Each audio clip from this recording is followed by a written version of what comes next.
بسم اللہ الرحمن الرحیم۔ واعظ و نصیحت نمبر 155۔ موضوع: صحابہ کرام کی آئینی اور شرعی حیثیت۔ تحریر کردہ متکلم اسلام شیخ طریقت حضرت مولانا محمد الیاس گھمن دامت برکاتہم العالیہ۔ اللہ تعالیٰ نے جو شریعت نازل فرمائی ہے وہ بنیادی طور پر دو چیزوں کا مجموعہ ہے، نمبر 1 عقائد اور نمبر 2 اعمال۔ قرآن کریم میں عقائد میں بھی بنیاد صحابہ کرام رضی اللہ عنہم کو قرار دیا گیا اور مسائل میں بھی بنیاد صحابہ کو بنایا گیا ہے۔ صحابی کسے کہتے ہیں؟ جو شخص حالت ایمان میں نبی کریم صلی اللہ علیہ وسلم کی صحبت میں آئے اور اسی حالت ایمان میں اس جہان سے چلا جائے اسے صحابی کہتے ہیں۔ عقائد میں معیار صحابہ ہیں۔ فَإِنْ آمَنُوا بِمِثْلِ مَا آمَنْتُمْ بِهِ فَقَدِ اهْتَدَوْا، سورۃ البقرہ آیت نمبر 137۔ اگر وہ لوگ صحابہ کے ایمان جیسا ایمان لائیں گے تو ہدایت یافتہ بن جائیں گے۔ صحابہ جیسا ایمان لانے کا کیا مطلب ہے؟ فَإِنْ آمَنُوا بِمِثْلِ مَا آمَنْتُمْ بِهِ، قرآن کریم نے یہاں لفظ مثل استعمال فرمایا۔ مثل کی دو قسمیں ہیں، ایک ہوتا ہے مثل بالکیفیت اور ایک ہوتا ہے مثل بالکمیت۔ کیفیت اور کمیت کا معنی کیا ہے؟ ایک برابر ہونا ہے مقدار میں اور ایک برابر ہونا ہے کیفیات میں۔ برابری کیفیت میں الگ چیز ہے اور برابری کمیت میں یہ الگ چیز ہے۔ اب اللہ نے فرمایا اگر تمہارا ایمان صحابہ کے ایمان جیسا ہوا۔ جب ہم یہ کہتے ہیں کہ ہمارا ایمان صحابہ کے ایمان جیسا نہیں ہو سکتا تو ہمارے ذہنوں میں کیفیت آ رہی ہے کہ جو کیفیت صحابہ کے ایمان کی ہے وہ بعد میں کسی امتی کی پیدا نہیں ہو سکتی، کیونکہ صحابہ کے ایمان کی کیفیت نبی کریم صلی اللہ علیہ وسلم کی صحبت کی وجہ سے ہے۔ نہ نبی نے آنا ہے، نہ نبی کی صحبت ملنی ہے، اور نہ صحابی جیسا ایمان ہونا ہے۔ اس آیت کا یہ معنی ہرگز نہیں ہے کہ تمہاری ایمانی کیفیت صحابہ کی ایمانی کیفیت جیسی ہو، بلکہ آیت کا معنی یہ ہے کہ تمہاری ایمانی کمیت صحابہ کی ایمانی کمیت جیسی ہو۔ مطلب یہ کہ جن جن چیزوں پر وہ ایمان لائے ہیں ان چیزوں پر ایمان لاؤ گے تو کامیابی ہے۔ ان میں سے ایک چیز بھی چھوڑ دو گے تو تمہارا ایمان قبول نہیں کیا جائے گا۔ ایک ہے کیفیت جس کا تعلق دل کے ساتھ ہے اور ایک ہے مقدار جس کا تعلق ظاہر کے ساتھ ہے۔ صحابہ کا ظاہر تو دیکھ سکتے ہو لیکن صحابہ کی کیفیت تو نہیں دیکھ سکتے۔ جب صحابہ کی کیفیت نہیں دیکھ سکتے تو پھر کیفیت کی طرح کیفیت کیسے بنے گی؟ اس لیے اللہ وہ بات فرما رہے ہیں جو بندے کے اختیار میں ہے۔ کیفیت چونکہ ایک باطنی اور قلبی چیز ہے، اس کی مثل بندہ کر سکتا ہی نہیں ہے، اور مقدار اور کمیت ظاہری چیز ہے۔ اس لیے اللہ نے ہمیں اس کا پابند کیا ہے کہ جن جن چیزوں پر صحابہ ایمان لائیں ان چیزوں پر تم بھی ایمان لاؤ۔ اعمال میں معیار صحابہ ہیں۔ والسابقون الاولون من المہاجرین والانصار والذین اتبعوهم بإحسان رضی اللہ عنہم ورضوا عنہ، سورۃ التوبہ آیت نمبر 100۔ مہاجرین اور انصار میں سے جو لوگ پہلے ایمان لائے اور جنہوں نے نیکی کے ساتھ ان کی پیروی کی، اللہ ان سب سے راضی ہے اور وہ اس سے راضی ہیں۔ اللہ رب العزت نے صحابہ کرام رضی اللہ عنہم کے دونوں طبقوں مہاجرین اور انصار کا ذکر فرمایا اور اس طبقے کا بھی ذکر فرمایا جو ان کی اتباع کریں۔ معلوم ہوا ایمان میں بھی بنیاد صحابہ ہیں، اعمال میں بھی بنیاد صحابہ ہیں۔ اگر کوئی ان کی اتباع نہ کرے تو نہ اس کا ایمان قبول ہے نہ اس کے اعمال قبول ہیں۔ شان صحابہ تو ذرا ملاحظہ فرمائیں۔ صحیح بخاری میں روایت موجود ہے، عن ابی سعید الخدری رضی اللہ تعالی عنہ قال قال النبی صلی اللہ علیہ وسلم لا تسبوا اصحابی فلو ان احدکم انفق مثل احد ذهب ما بلغ مد احدهم او نصیفا۔ صحیح بخاری حدیث نمبر 3673۔ حضرت ابو سعید خدری رضی اللہ تعالی عنہ فرماتے ہیں کہ نبی کریم صلی اللہ علیہ وسلم نے فرمایا میرے صحابہ کو برا مت کہو، اللہ نے انہیں یہ مقام بخشا ہے کہ ان میں سے کوئی ایک آدھا مد جو خرچ کرے، اور صحابہ کے بعد لوگ احد پہاڑ کے برابر سونا بھی خرچ کریں تو یہ صحابی کی مٹھی بھر جو کے برابر بھی نہیں ہو سکتے۔ حضرت ابو سعید خدری رضی اللہ تعالیٰ عنہ سے روایت ہے کہ نبی کریم صلی اللہ علیہ وسلم نے فرمایا میرے صحابہ کو برا مت کہو، اللہ نے انہیں یہ مقام بخشا ہے کہ ان میں سے کوئی ایک آدھا مد جو خرچ کرے، اور صحابی کے بعد کے لوگ احد پہاڑ کے برابر بھی سونا خرچ کریں تو یہ صحابی کی مٹھی بھر جو کے برابر بھی نہیں ہو سکتے۔ محمد بن یحییٰ بن سعید رحمہ اللہ فرماتے ہیں امام عبداللہ بن مبارک رحمہ اللہ سے کسی نے سوال کیا کہ حضرت امیر معاویہ رضی اللہ تعالی عنہ افضل ہیں یا عمر بن عبد العزیز افضل ہیں؟ آپ نے فرمایا لَتُرَابٌ فِي مَنْخَرِ مُعَاوِيَةَ مَعَ رَسُولِ اللَّهِ صلی اللہ علیہ وسلم خیر وافضل من عمر بن عبد العزیز البدایہ والنہایہ۔ رسول اللہ صلی اللہ علیہ وسلم کی معیت میں حضرت امیر معاویہ رضی اللہ تعالی عنہ کے ناک کے نتنوں میں جو گرد و غبار پڑا ہے وہ عمر بن عبد العزیز رحمہ اللہ سے بہتر اور افضل ہے۔ دین صحابہ سے سمجھیں۔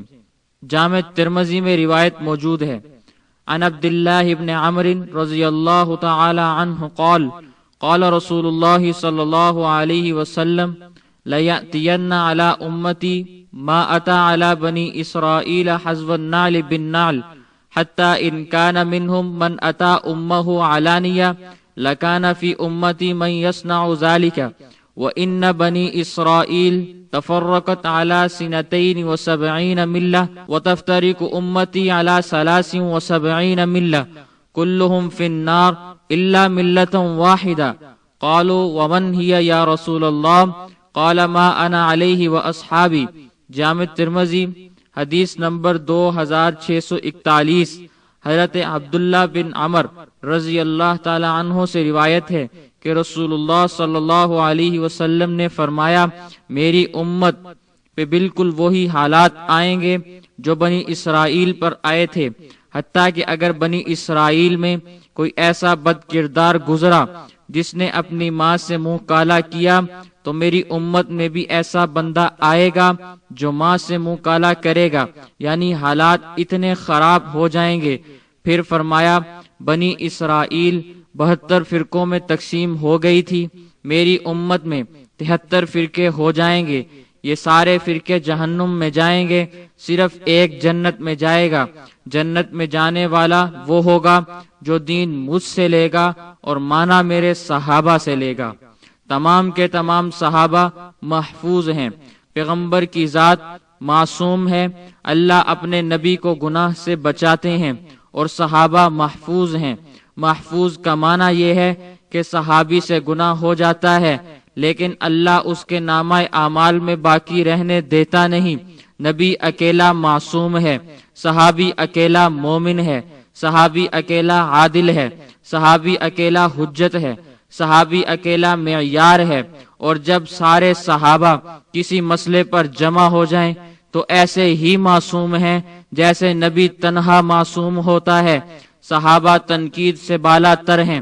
تنقید سے بالا تر ہونے کا مطلب یہ ہے کہ ان پر تنقید ہو ہی نہیں سکتی۔ اس کی وجہ یہ ہے کہ دنیا میں تنقید کی بنیادیں دو ہیں، تنقید کی بنیاد عقیدہ یا تنقید کی بنیاد عمل۔ اگر تنقید کی بنیاد عقیدہ ہو تو عقیدہ غلط ہو جائے وہ صحابی ہے ہی نہیں، اور اگر عمل غلط ہو جائے تو ہم نے عمل کی بنیاد پہ صحابی مانا ہی نہیں۔ اس لیے صحابہ کرام رضوان اللہ علیہم اجمعین تنقید سے بالا تر ہیں۔ سیدنا صدیق اکبر رضی اللہ تعالی عنہ کی اہل بیت سے محبت ملاحظہ فرمائیں۔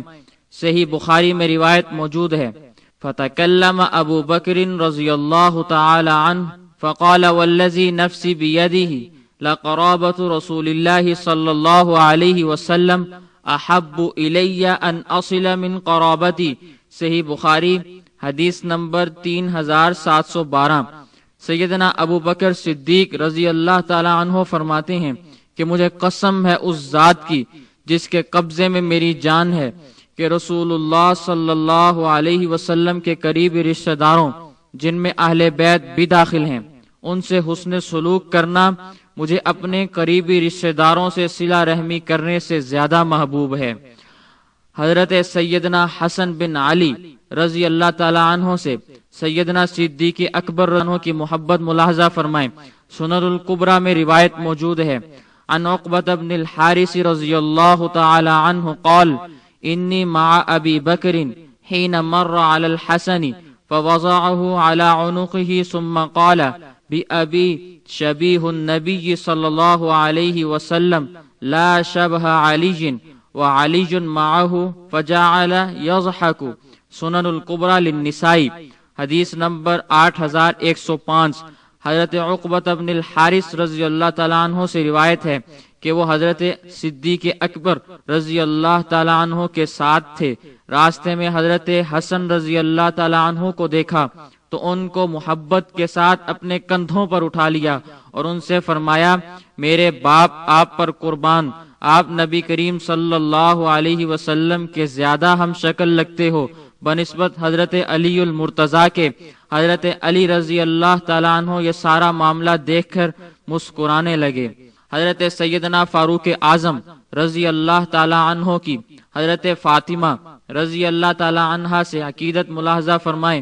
المستدرک علی الصحیحین میں روایت موجود ہے، عن زید بن اسلم عن ابیہ عن عمر رضی اللہ تعالی عنہ انہ دخل علی فاطمة بنت رسول اللہ صلی اللہ علیہ وسلم فقال یا فاطمہ واللہ ما رأیت احدا احب الى رسول اللہ صلی اللہ علیہ وسلم منک واللہ ما كان احد من الناس بعد ابیک صلی اللہ علیہ وسلم احب الی منک۔ هذا حدیث صحیح الاسناد علی شرط الشیخین ولم یخرجاہ۔ المستدرک علی الصحیحین حدیث نمبر 4736۔ حضرت زید بن اسلم کے والد حضرت عمر رضی اللہ تعالی عنہ کے بارے میں بیان کرتے ہیں کہ ایک دن حضرت عمر رضی اللہ تعالی عنہ نے حضرت فاطمہ بنت رسول اللہ صلی اللہ علیہ وسلم سے فرمایا اے نبی کی لخت جگر، اللہ کی قسم میں نے آپ سے بڑھ کر کسی کو بھی رسول اللہ صلی اللہ علیہ وسلم کا محبوب نہیں دیکھا، واللہ بخدا آپ کے والد صلی اللہ علیہ وسلم کے بعد لوگوں میں مجھے آپ سے بڑھ کر کوئی چیز عزیز نہیں۔ حالیہ دنوں میں پاکستان کے ایک نجی ٹی وی چینل میں صحابہ کرام اور اہل بیت رضوان اللہ علیہم اجمعین کے بارے میں نفرت انگیز باتیں نشر کی گئی ہیں۔ ہم قانون پر یقین رکھتے ہیں اور قانون ہاتھ میں لے کر ملک کو داخلی انتشار میں نہیں دھکیلتے، بلکہ تمام ملکی اور انتظامی معاملات میں قانون کی بالادستی چاہتے ہیں۔ اس حوالے سے سائبر کرائم ایکٹ میں جو ایک قانون کی حیثیت رکھتا ہے اس کی دفعات اور تعزیرات میں یہ بات موجود ہے کہ جرم اور نفرت انگیز تقاریر کی تائید اور تشہیر پر 5 سال قید یا 1 کروڑ جرمانہ یا دونوں سزائیں ہو سکتی ہیں۔ عدالت عظمی از خود اس واقعے کا ایکشن لیتے ہوئے مذہبی منافرت پھیلانے والے عناصر کو قانون کے کٹہرے میں لائے اور قانون کے مطابق سزا دے تاکہ ملک میں اہل اسلام کی مقتدر شخصیات کا تقدس پامال نہ ہو۔ پاکستان کی عوام سے میری گزارش ہے کہ آئین ہمیں پرامن احتجاج کا حق دیتا ہے۔